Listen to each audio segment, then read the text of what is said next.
Head vaatajad, neile on jõudnud informatsioon, et veebileht eakad.ee ei ole enam kättesaadav ja seoses sellega me otsustasime, et me Veebi TV-d katsume jätkata ja anda oma kiindunud vaatajatele ka edaspidi aktuaalset informatsiooni.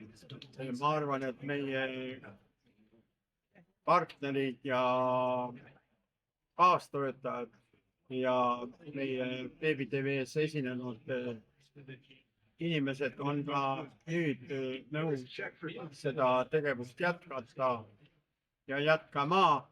Ja meie plaan on jätkata Veebi TV-d uues vormis, uue nime all Veebi TV2 uus tulemus.